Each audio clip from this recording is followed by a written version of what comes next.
In this video, we're going to be looking at the economics of renewable resources. That's from Chapter 10 in Hanley, Shogren, and White's Introduction to Environmental Economics.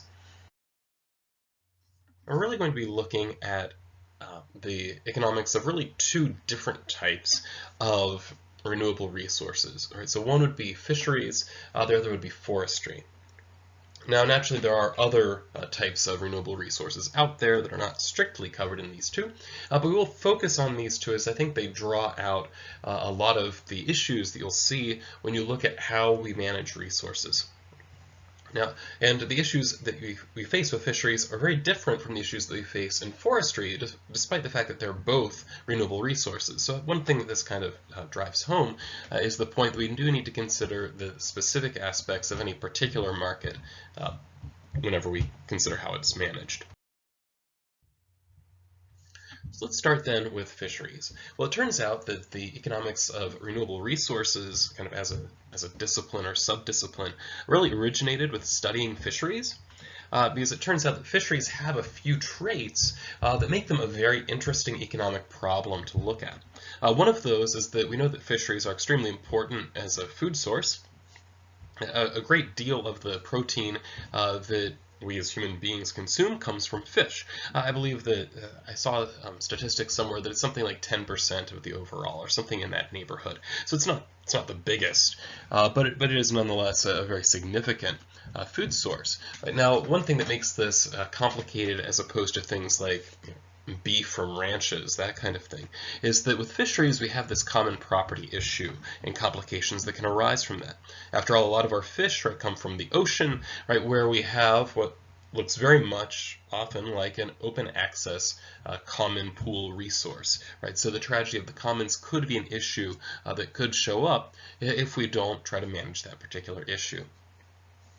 Another nice example of another reason we would want to study fisheries is they provide a nice example where we have both biological growth happening and also economic production, right? So we can see, right, both the growth in fish populations that would naturally occur, and we can also work into that the fact that we are producing economically.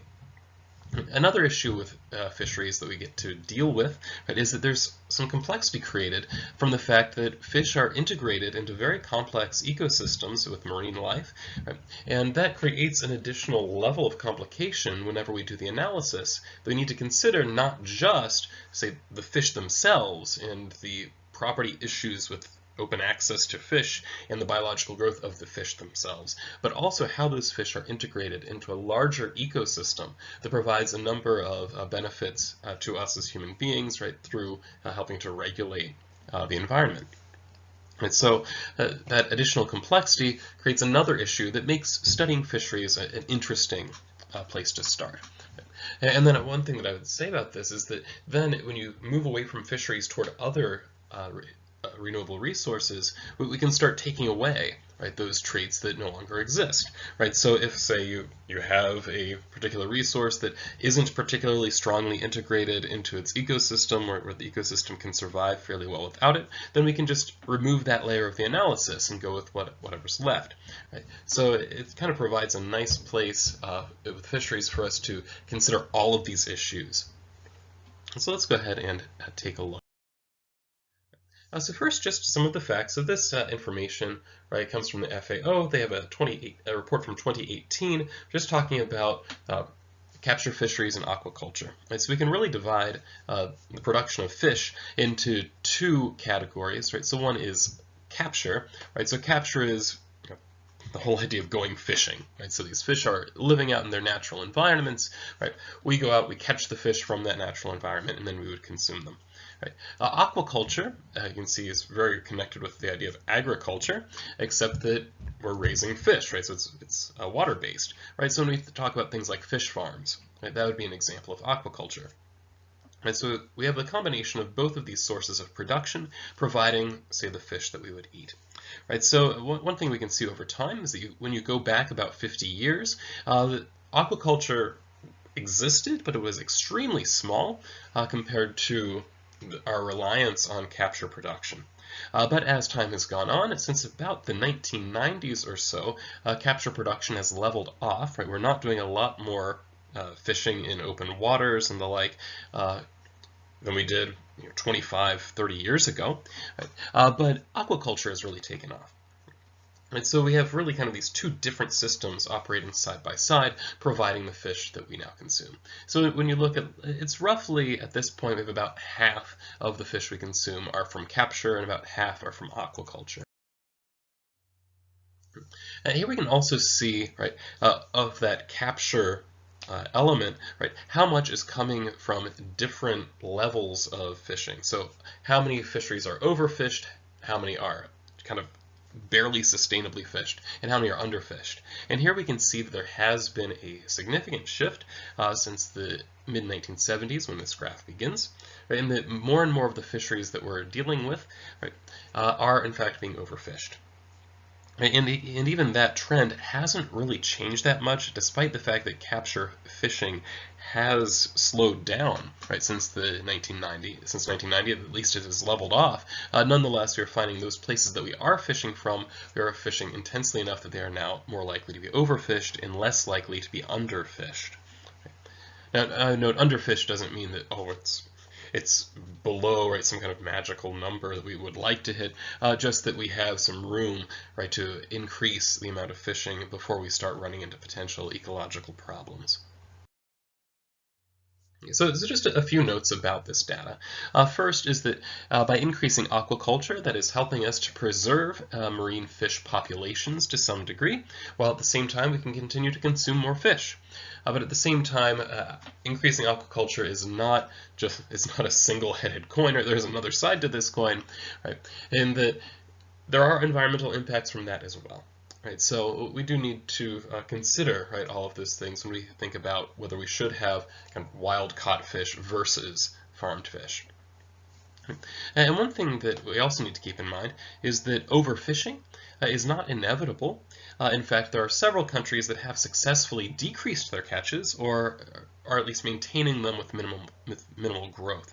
If you look at some of the data, for example, from Japan or New Zealand, we see a significant decrease in the amount of fishing that is being done, or in the US, we have basically maintained our fishing levels for quite a few decades at this point, so only having very minimal growth recently.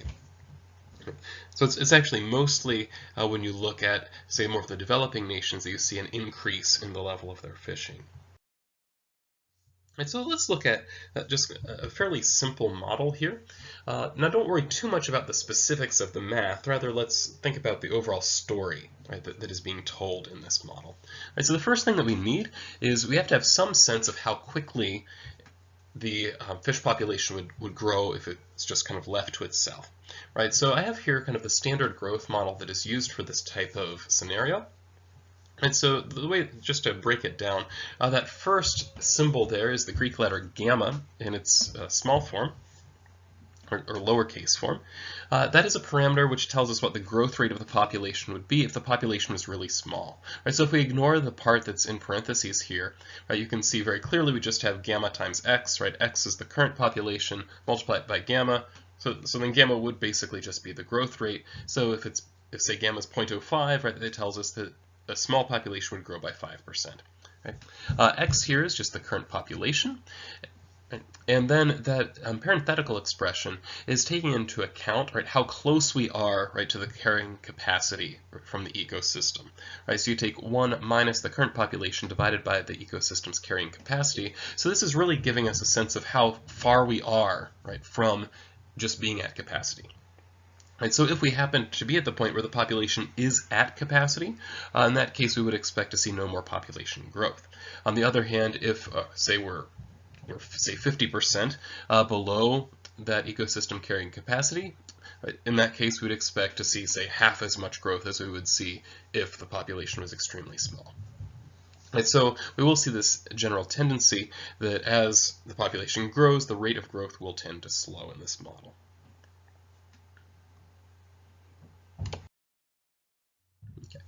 Now, continuing the model, we want to think about not just the growth side, but also the catching side. Right? So it's really quite simple. So Q here would be the quantity of fish that we catch out of the the ocean or whatever the areas that we're fishing, right? And this is going to be based on 3 parameters, right? So the first is just an ease parameter.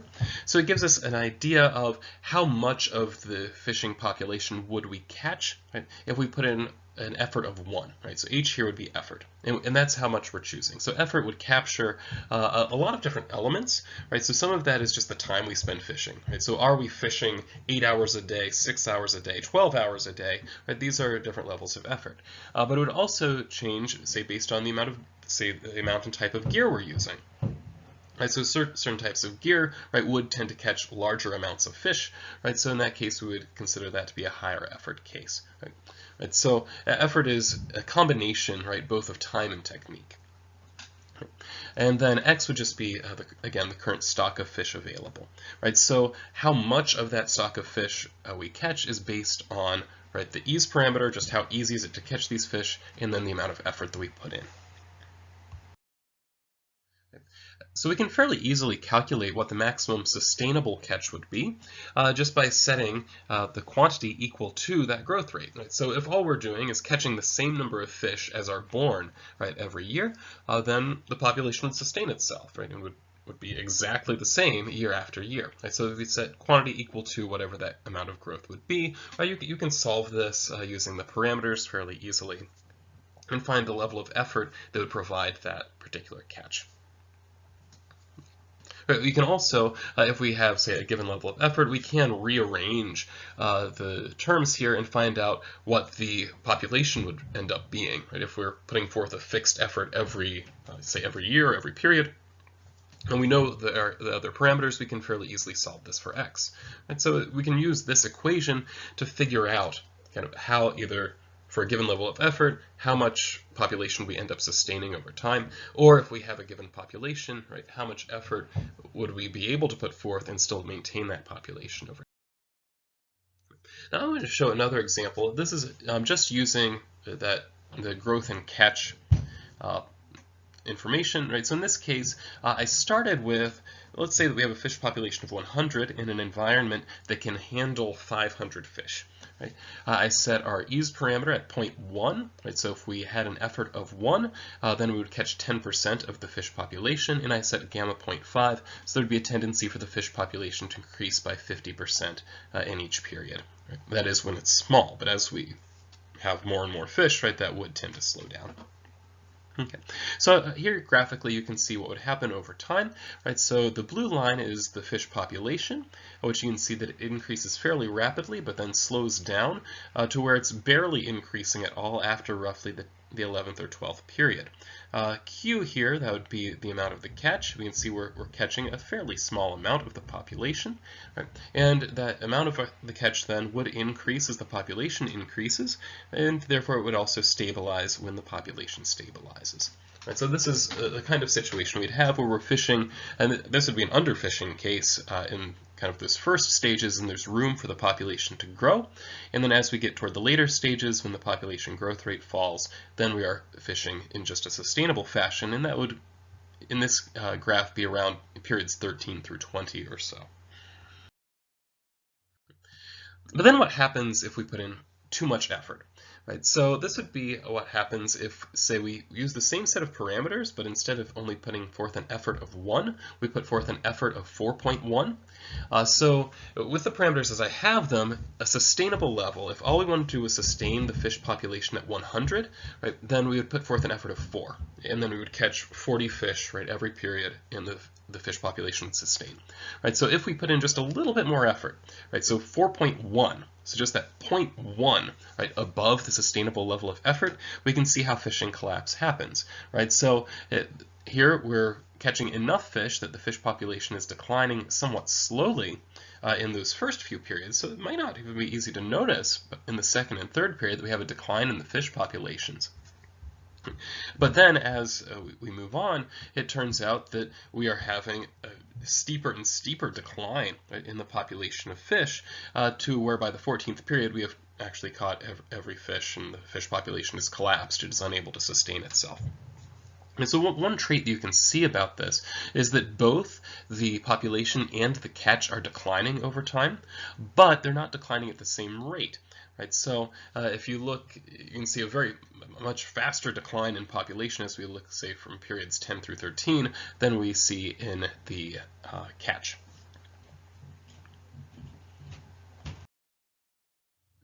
So some lessons that we can get just from these very simple examples, right, would be first is that when we fish below the sustainable level, we tend to get a rise in the fish population, right? And the catch then would later, right, end up stabilizing as the fish population does. Right? On the other hand, if we fish above the sustainable level, we get a complete collapse in the fish population at some point, though it does start off slowly, so there may be time, right, for us to correct as long as we catch this quickly enough. Now, an important note on the assumptions underlying those graphs. First is that none of these account for the economics involved. Right? So here, I was just saying, well, let's suppose we put in an effort of 1. Let's suppose it's 4.1 instead. The effort was just arbitrarily chosen to let us see what the path would look like in that case. Right?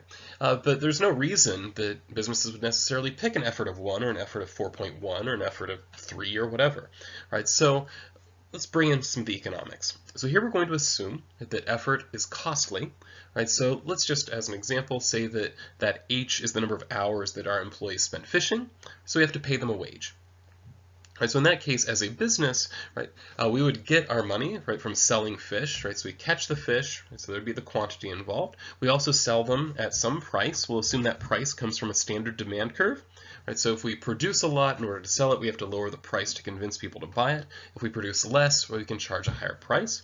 And our cost is going to be the wage times the effort, right? So then we think about what is going to earn us as much profit as we possibly can, given the wage, given our ability to catch fish, right? So that would relate to the ease parameter and also the fish population, right? So we're trying to pick the amount of effort that's going to give us the best profit.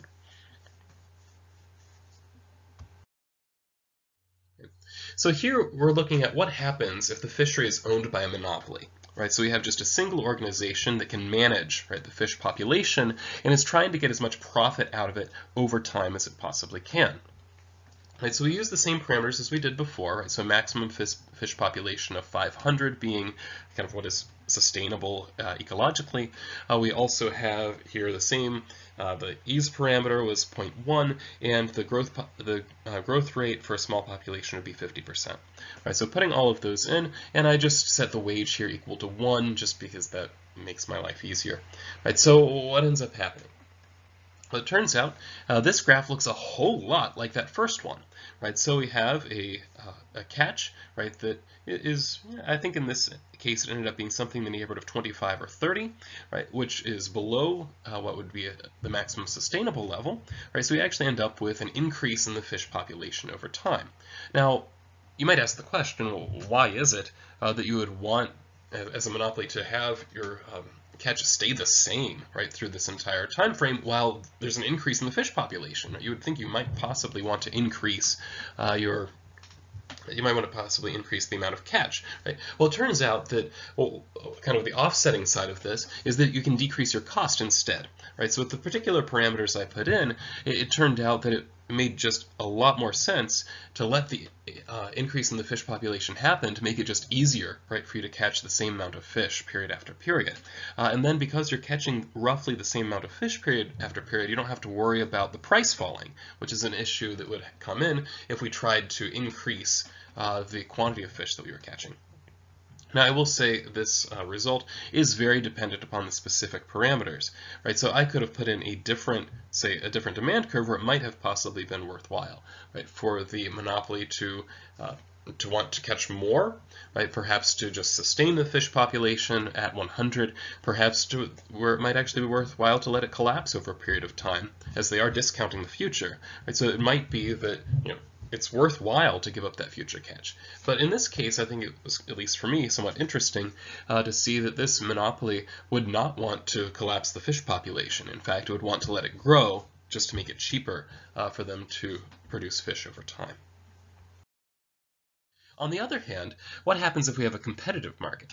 Right, so this is a little bit different. Right? So with the monopoly, we're assuming that we have a single organization that is controlling the catch from that particular area.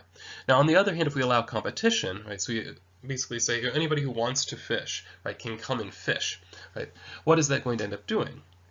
Well, as we compete, right, there's an incentive, right, for people to decide to fish as long as there's any profit to be had, right? So if we have a monopoly out there, they can earn a substantial profit period after period.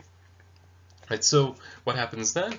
Well, as they're earning a profit, if we open them up to competition, we would see other fishermen come, right, and start fishing, right, and that's going to decrease the amount of profit because now we're producing more. That increase in production, right, is then going to lead to lower prices, right? So that eats away at the profit that can be earned, and this will continue happening as there's a profit there to attract additional fish, to attract additional people into fishing. Right, so what ends up happening then is that we have additional entry until those profits are driven away, right? So we would use the term, we would say economic profits are zero, which really just means that you're not going to earn any more by fishing than you will by anything else. Right, so at that point, entry stops making sense. So what happens in that case? Well, here what we see would happen is that we'd have an increase in the amount of fishing up to approximately, it's a little bit short of 50 fish being caught in each period. So again, that's going to stay roughly even throughout all of this time frame. Right. Meanwhile, because 50 is above the sustainable level, we would end up with a collapse in the fish population. You can see here I made the graph only last 5 periods because it turns out by the 6th period we've caught all of the fish that remain. Right. So we very, very quickly see this collapse in the fish population happen in this case.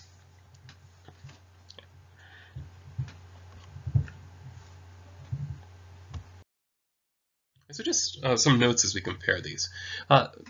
First, one thing that is interesting, right, is that in both structures, we have a fairly stable catch per period. Now, it's hard to see on the graphs, there's a little bit of variation, but for the most part, the catch doesn't change a whole lot, right, from one period to the next. And that's true whether we have a monopoly or if we have competition. Right? A second point is that we have a larger catch per period with competition, with competitive markets in fishing. But now this is something that it should not be that surprising to people that study economics, because we know that what monopolies want to do, right? Monopolies are trying to increase the price that they can charge. Well, the only way you can do that for a given demand curve is to decrease the quantity that you produce, right? So you're effectively withholding some of your production to prop prices up. Once we introduce competition into the market, we're no longer withholding production because each of us individually doesn't have much influence over prices. So we end up then with a much larger catch. In this case, we saw the catch was about twice as large when we had competition versus when we had just a monopoly. Right. Another issue we saw in this case was that a competitive fishing market led to a collapse of the fishing population. Now again, this does depend on the specification. In particular, it depends largely on what the wage is. So I could have increased the wage significantly, and then we wouldn't want to do quite as much fishing. So it might possibly be that a competitive fishing market can be sustainable, and it's just that the particular parameters that I used led to the collapse. But if nothing else, right, that second point, that a larger catch per period with competitive markets happens, that tells us that a competitive fishing market is more likely to lead to a collapse of the fishing population than a monopoly would be. So this then naturally has implications for how we think about how we want to manage fisheries. So when we think about fishery management, so our ideal goal then would be to convince whoever it is that's fishing to act like they own that entire fishing stock and manage it like a monopoly would. Because we know a monopoly is going to try to maximize the long-term, right, economic value, as if they're the only ones that can pull these fish out of the ocean, they want to make sure that they earn profit not just today, but also in the future. Right, so some elements of how we can try to achieve this goal. First, right, we would want to make sure that the incentives are such that we're providing fishers with some kind of long-term stake in the fishing grounds. Right? Secondly, we need to make sure we have catch targets that are consistent with what we would call the maximum economic yield. Right? So the maximum economic yield is just what is it that a monopoly would do. So we saw in the previous example that was right around 25 fish being caught each period. Right? And another thing that we need to take into account, which we haven't yet with these models, is that whatever management practices we use recognize, right, that fish are part of a larger ecosystem that provides services. Right? So we need to also take that into account. So a few different options for how we can try to manage fisheries, right? So one is to use some kind of effort restrictions, right? So one thing that we could do is just say, well, we know, right, based on the previous models, we have some sense of how much effort a monopoly is going to put into fishing in each period, right? So why don't we just say that's the maximum amount of effort that we can put forward, right? So for example, we only allow people to fish, right, total, like 4 hours a day, or something like that. Or we only allow, say, 5 different fishing boats out, and that's for 4 hours each, right? That kind of thing. So we can set limits, right, on the amount of effort. Now there are kind of a couple issues that are related to this. And so the first is if we try to restrict effort directly in those methods that I just mentioned, we can end up with what we call effort creep.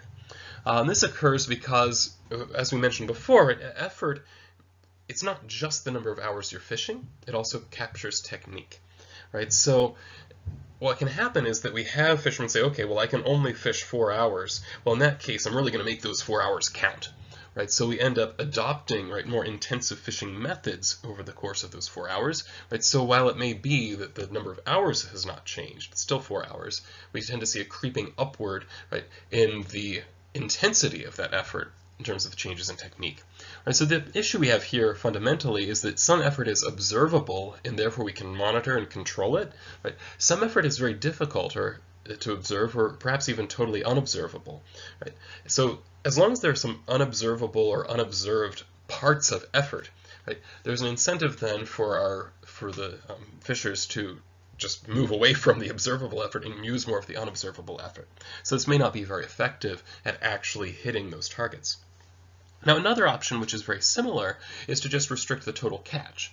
Right? So if we have some idea of how many fish we could catch to get the maximum economic value, then we just restrict the totals. Okay, people can only catch 100 fish today, that's it, and then we're calling it. Right? Well, in that case, if we don't individually allocate those 100 fish to each person fishing, then we're going to end up with a race to fish. Right? As now what we've done is created a very clear, right, tragedy of the commons issue where we know there are 100 out there, go, right? And whoever happened to catch those 100 first, right, are going to be the ones that catch for the day. So there's a big incentive here to try to fish as quickly as possible, right, before things get shut down for whatever the time period happens to be.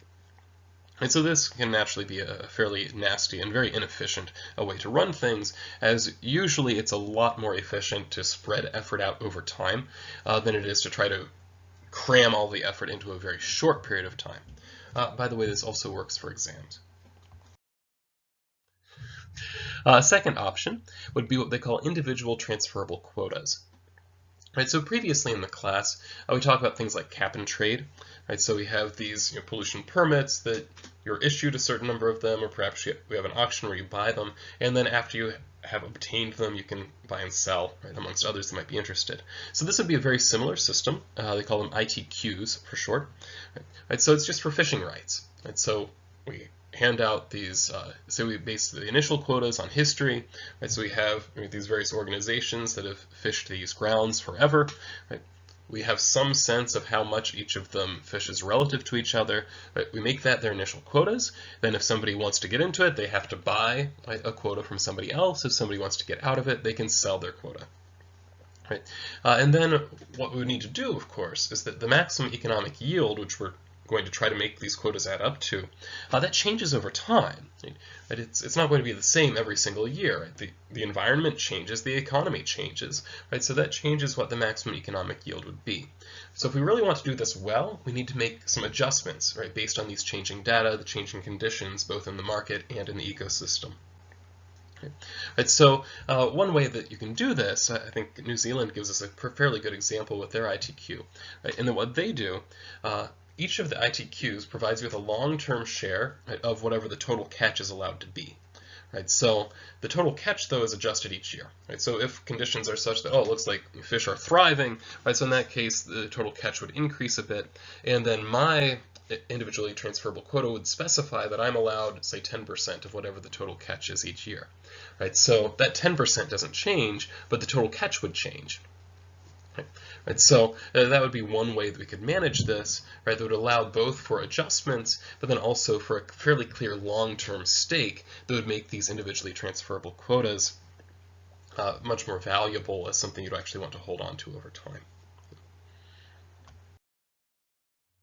Another option would be territorial use rights. So this would be taking the solution of, well, we know we have this kind of open access common property problem. Well, one way we can solve that is by what I like to call fencing the commons, right? So build a fence around it, right? Or effectively what we're trying to do is take this fishery, convert it from a competitive marketplace into a monopoly marketplace, and then it will very naturally tend to act like a monopoly would, and try to maximize the economic value. Now, one reason you might possibly want to go to this approach as opposed to the ITQ system, right, is that most cap and trade systems like we would use, say, in New Zealand's ITQ system, are based on very specific species. Right, so you're allowed to catch so many tuna, so many swordfish, or what have you. Right? Meanwhile, the territorial use rights, or TERFs for short, they're based on space. Right? So this particular area, your organization has exclusive rights to fish in. Right? What this then allows us to do is establish long-term stakes in a particular fishing area, which then is owned by a person, a company, or perhaps a cooperative. Right, so then what this captures is the reality that there are lots of fishers out there that are not fishing for a specific species. Right? They're not just trying to get as many tuna as they can and throwing everything else back. Instead, they're really opportunistically fishing. Right? So whatever they happen to catch, they're going to find a use for the most part. So this would be one way of capturing that fact and just limiting the space. And say, you own this space, right? So whatever you catch there, that would be yours. Right? So you need to manage that space. Japan uses a co-op-based system that's very much like this. And what they then end up introducing is within the co-ops, we have kind of this very Ostrom-esque system of community management. Right, so we know that Eleanor Ostrom suggested rules for that, which we'd covered previously in the course. And so this would be one way that we could possibly do this, and it seems to work fairly well in Japan in keeping their fishing at a relatively sustainable level. Another option, though we don't actually see this out there as far as I know, would be something like a catch tax. Right, so very much like a pollution tax. Right, so one option is emissions charge, pollution taxes. Right, so you can pollute as much as you want, but we're going to charge you. Right, for that. And so this would be the same kind of idea, right? Allow people to catch as many fish as they want, right? But then you tax them because we know that each fish they catch, right, has these long-term negative consequences economically. So we make them pay for that, those long-term negative consequences. This would also be a way that we could integrate concerns about management of the fishery itself with also the ecosystem concerns. And so something like a catch tax would be something that we might possibly want to do, right? So if we tax on a volume basis, right, so each fish or each pound or something like that, we're taxing you based on that, right, that would tend to decrease the incentive for people to fish in large volumes. Right, so we end up preserving more of the fish population, and that would also then have the positive effects on ecosystem sustainability. And so all of these are kind of different options, each with their own benefits and disadvantages connected to them. Now, some kind of general issues that come up when we think about fishery management is that fishery management involves multiple objectives. Right? So some of them are economic, right? Some of them are worried about ecosystem sustainability, and others are externalities, which is something that we've not mentioned yet, and that is the fact that there are multiple uses for marine areas. Right? So some people may want to fish, other people may want to jet ski, right?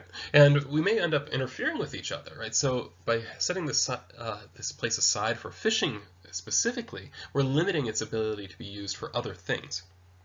Right? So these would all be issues that we need to consider, and it's very difficult, right, for us to use a single policy, something like a catch tax or a turf, right, to manage all of these objectives at the same time.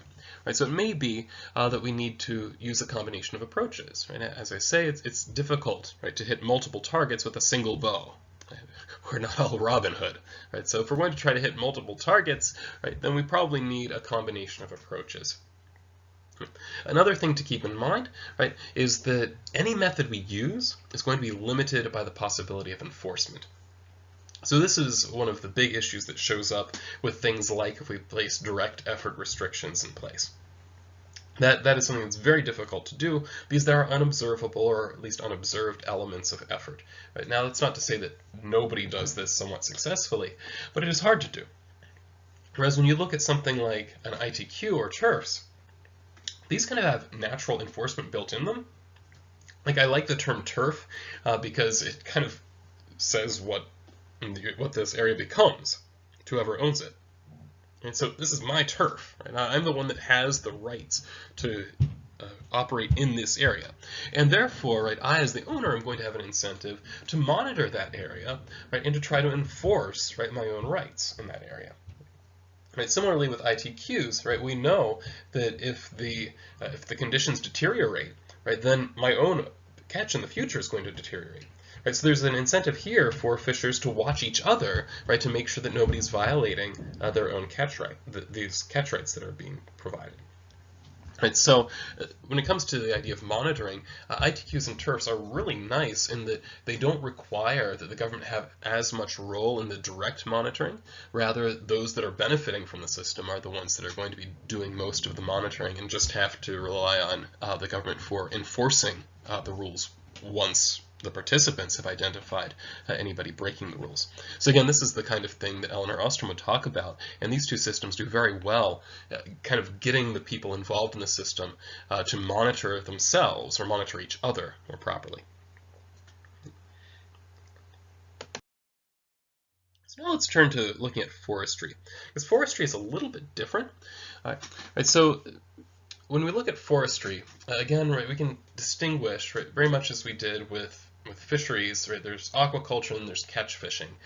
When we look at forests, there's a very similar distinction, right, in that there are tree farms, right, or plantation forestry, and then there's natural forests. And so with tree farms, right, they are planted, they're harvested, just like any farm good would be.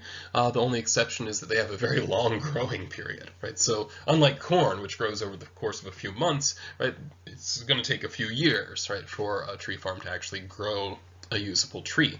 And I know, like myself, my own familiarity with tree farms is mostly through buying Christmas trees, right?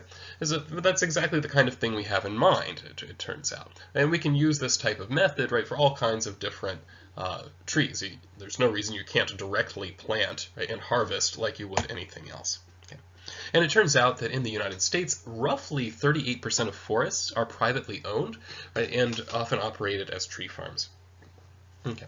Then we look at natural forests. So these are those forests, sometimes also called virgin forests, which evolved naturally in a particular area.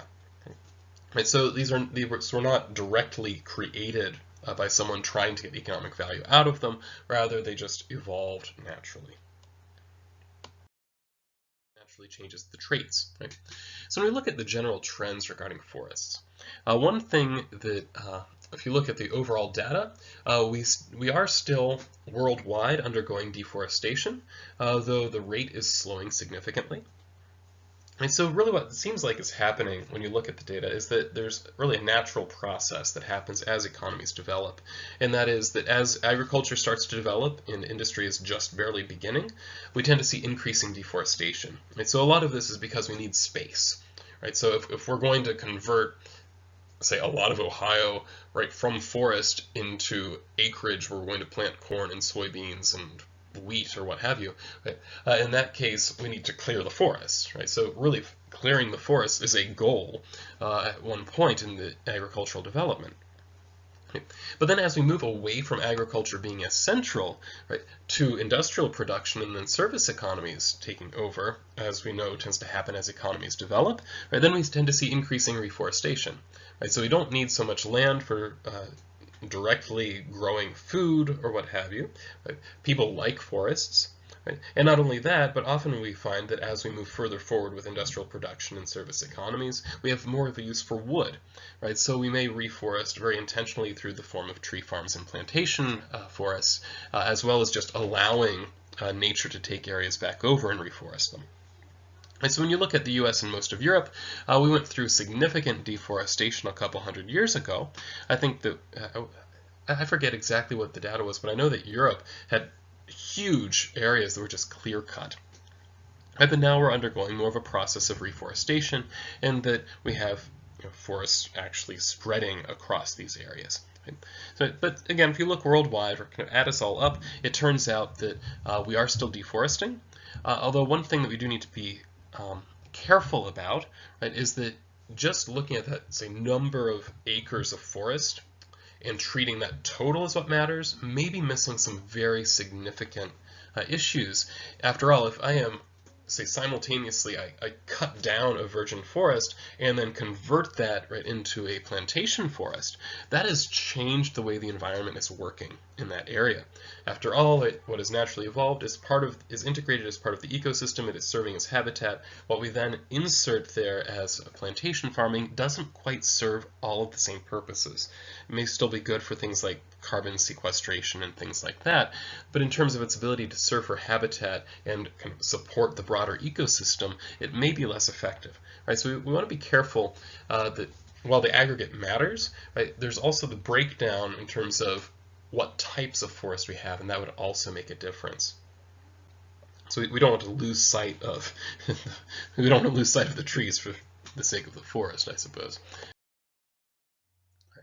So looking at natural forests then, right, so we know that one very important example of that gets quite a bit of play would be rainforests. Right, so we hear about rainforests quite a bit, and it turns out rainforests provide a number of benefits, right? Not only in terms of the ability to provide timber, but there are lots of other benefits that are not necessarily accounted for, right, by markets. Right? So things like when you look at the very local level, we often have, say, native human beings that are living in or amongst rainforests.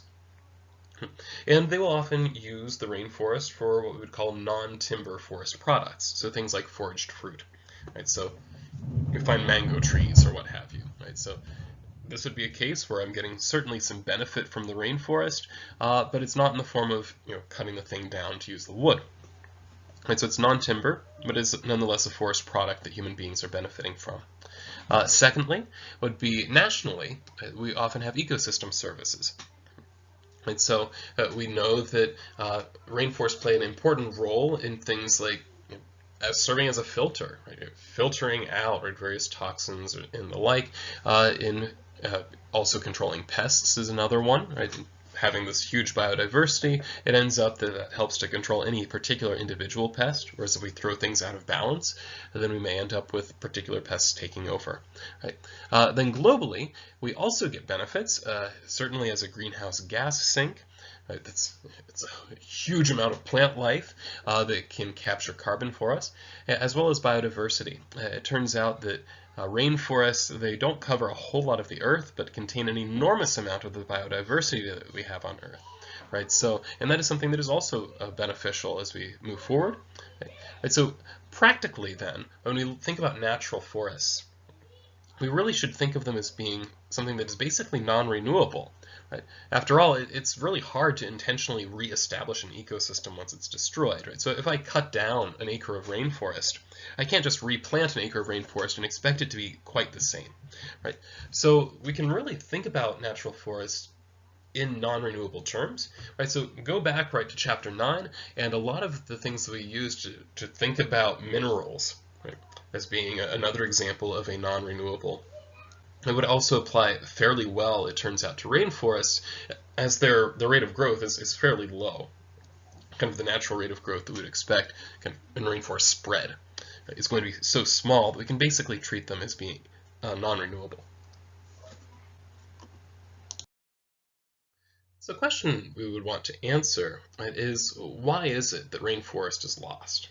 Right? Now, I mean, there's the obvious reason why it's lost because we're cutting it down, but more fundamentally, what is the underlying reason that we're bothering, right, to cut down rainforests? We don't cut down rainforests just for fun or because we hate rainforests. Right? So underlying it, what is happening socially that is creating the need, right, or the perceived need for us to cut down rainforest? And so there are really kind of two models here. One was called the frontier model, the other is the immiseration model. Right, so the frontier model suggests that it's economic growth that is really the issue. Right, so when we have economic growth, what happens is that we have additional capital that then becomes available specifically for timber companies. Right, and as timber companies are developing, right, then they need land in which to operate. Right, so we have deforestation happens effectively as a land grab. Right, so I need an area in which to develop. Right, so we're going to grab this land, we'll cut it down, and then we'll plant our plantation. In this case, what we really have is basically an open access resource problem, in that if there aren't strong protected property rights in that land, if the way that you get the land is by deforesting it, right, then there's going to be a strong incentive as this growth happens for deforestation to follow. Now, the immiseration model is a little bit different in that it suggests that it's not growth, right, that is causing the issue, rather it's poverty that's causing the issue, while at the same time we have an increase in population. Right, so with immiseration, right, you can kind of see it in the title, right, it's all about kind of the misery or the poverty of human beings. Right, so if we're all really poor, and at the same time our population is increasing, we need to feed people. Right? In order to feed people, we need to have more land, right, for farming to happen. Right, so it's just the need for more land that leads to us then, right, deforesting the area. Right, so these are kind of two very different explanations for why we might see deforestation happen.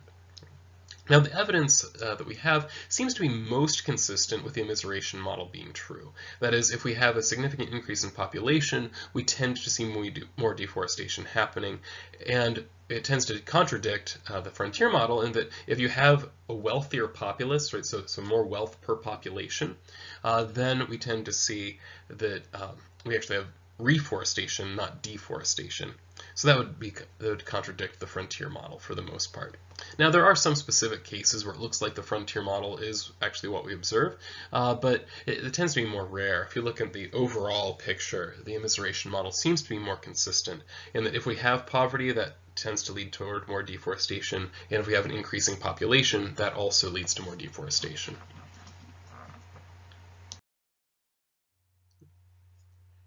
So now I raise the question of how do we manage, right, forests? Now, I'm not going to talk a whole lot about natural forests here, except we can treat those like non-renewable resources. Right? So I'm not really going to mention them a whole lot more, apart from we'll note later on that we do need to take into account the various kind of externalities, ecosystem services, these kinds of things. When we look at tree farms or plantation farming, or plantation forestry, right, what we really need to think about are two things. Right? So one is the fact that we do get timber value. Right? But we also need to think about the fact that there are some external benefits from things like carbon sequestration. Right? So we may not necessarily want to cut down trees, right, as soon as the timber value is achieved. Right? We may want to allow them to grow a little bit more to achieve some of these external benefits. Right? So from a social perspective, we would need to consider both. Right? After all, timber is valuable, and at the same time, carbon sequestration is valuable. Right? So we need to consider both in the process. Now, there is a more kind of detailed description of this if you look in chapter 10 of the textbook, but I'm just going to kind of go through the basics of the logic, right, of the system. If you want to see it graphically represented, that is all in the textbook. So there are a couple options here, right, when we think about tree farm management. Right, so one thing you can do with any particular tree, right, we can just let the tree grow. Right? If we let the tree grow, that will increase the timber value at least to a point. Right? After all, the tree gets bigger. Right? As it gets bigger, then we can have, that gives us first more options for how we convert, right, timber into lumber that can then be sold. Right? And also, it just gives us more. A larger tree is going to provide more wood. Right? This is fairly logical. Right? But eventually you do hit the point where the tree has basically hit the maximum usable size, right? And then the timber value begins to decline. Right? A second option, right? So we could just let the tree grow more, right? Or we could cut the tree now. Right? Cut the tree. If we cut the tree and sell the lumber, we could just invest in something else, right? Or we could invest in an additional tree in that place. Right? So the question is, when does it become worthwhile? Right? When do we tip, right, from wanting to allow the tree to grow a little bit more to cutting the tree? And that really involves a comparison of two rates of return. Right? One would be the increase in the timber value from letting the tree grow. The other would be the rate of return we can get somewhere else. Right? So we kind of imagine, though this is often not what literally happens, In terms of the comparison, I think about, is it a better investment, right, for me to let the tree grow another year, right, or to cut it down, sell the timber, right, and then use that money to invest in something else? Right, so what is the rate of return from letting the tree grow? What is the rate of return if I invest somewhere else? Right, and that's where the discount rate would come in. Right, so we want to cut down the tree whenever we hit the point where the rate of increase in timber value, right, is less than the return that I could get from doing something else. Now, some important notes about this. One thing is that means we're not going to wait till we hit the maximum timber value. Right? After all, once we've hit maximum timber value, that means that the rate of return from letting the tree grow falls to 0. Right? Normally, you can find better than a 0% return, right, somewhere else. Right? So you're going to want to cut before you hit that maximum timber value by a bit. Another implication of this is that the higher the interest rate is, then that means that other options are looking more attractive. Right? So we're going to have shorter times till we decide to harvest. Right? After all, it would mean that the tree would have to grow really fast to overcome the rate of return from a high interest rate. And that only happens for the first few years. Eventually, growth rates we know tend to slow for trees. Right? So that means we're going to have we're going to cut down younger trees the higher the interest rate goes. On the other hand, if we have really low interest rates, as we currently do in the United States as we're dealing with the coronavirus issue, so I would guess here in 2020, we're going to let trees grow quite a while.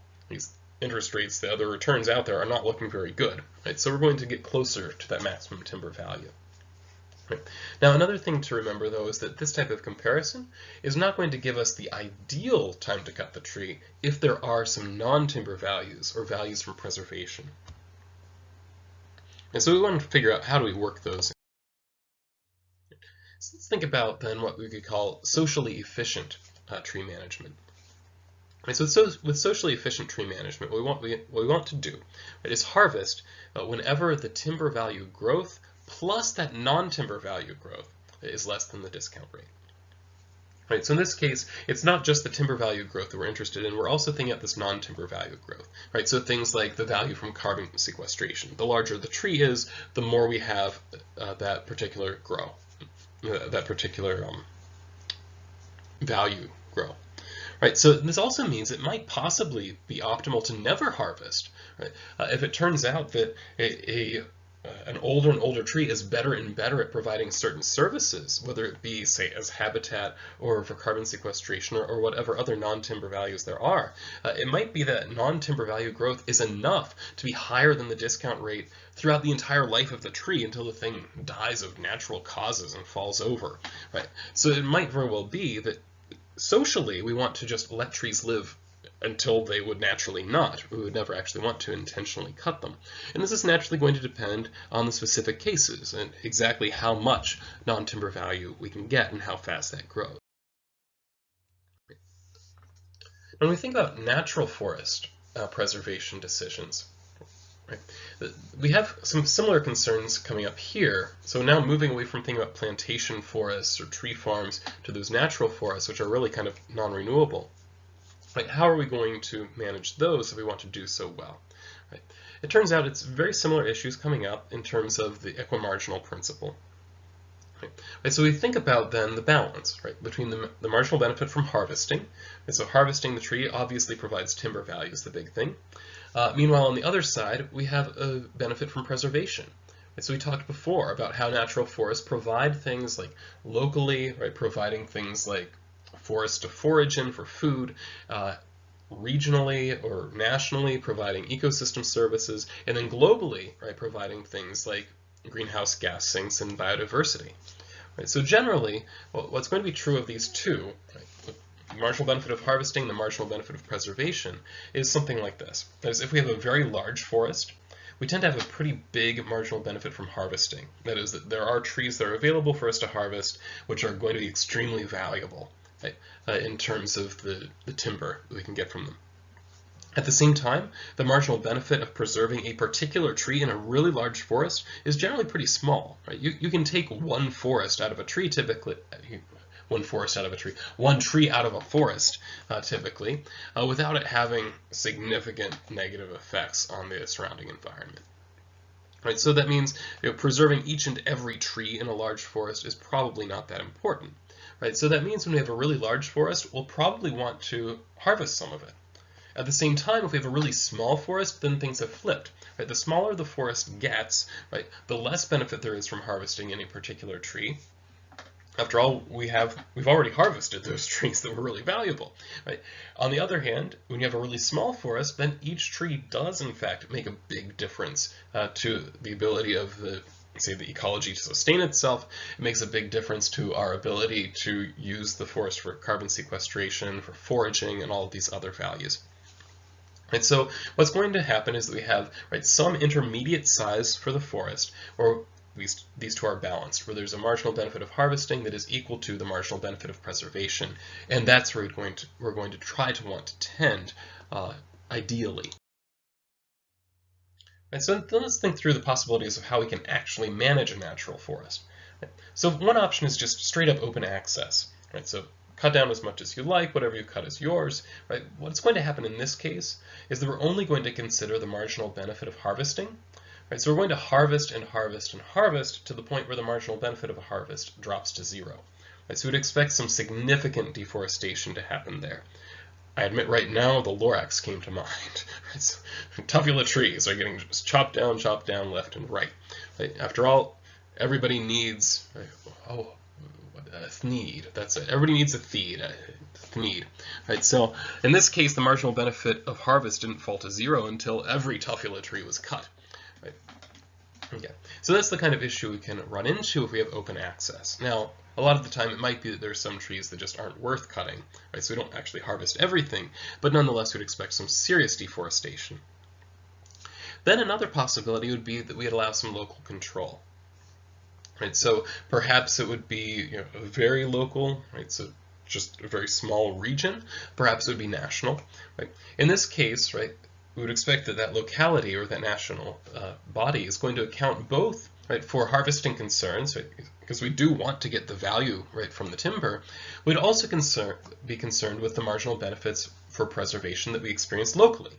Right? So say if we give a particular tribe in the Amazon the rights over a particular area, so you can cut it if you want, or you can sell those cutting rights to somebody else if you want, right? Or you can just preserve it if you want. It's up to you. Right? They will consider, right, is it worth it, right, for us to let a particular tree be cut, or should we try to preserve that because it's an important source of food and culture and the like? Right, so whatever local benefits are experienced would naturally get included when they think about the benefits of preservation. So we'd expect then to see significantly less deforestation if we have a broader local control, right, rather than open access. And this is also something that we can account for if rather than open access we just have privately owned forests. They would consider whatever the benefits are if it's something that they can sell. Right? So I have apple trees in my backyard. My father-in-law has an orchard. Right? Right, he didn't go through and cut down the entire thing every year. Right? That didn't make any sense, right? Because he could get most of the benefit from allowing trees to create fruit. Right? Now, eventually, you got to the point where a tree wasn't bearing very much fruit anymore, and then it was worthwhile to cut down. Right? The harvesting benefit was greater than the preservation benefit past that point. Right, so local control could be in the form of, say, local governments, but it also could be in the form of other organizations. Right? So it could be a private company, right, that is taking these things into account. Right? But then when we think about what the optimal harvest would look like, right, it should include all of these concerns, right? Both harvesting and the local marginal benefits from preservation, but also the global marginal benefits from preservation. Right? And this is where we're going to see the greatest level of preservation, because it's normally those benefits from preservation that are hardest, right, for us to kind of get our hands around. And so the question then is, how can we develop a system, right, that would account for all of these different marginal benefits from preserving forest? Right? That then brings us to the end of this particular topic, right? Or what we really need then, right, is some kind of mechanism that would ensure that both the local and the global benefits of preservation, right, are actually accounted for and weighed against the benefits from harvesting. Right? So one example of this, the UN has a program which is called, just briefly, RED with a double D, right? That's reducing emissions from deforestation and forest degradation.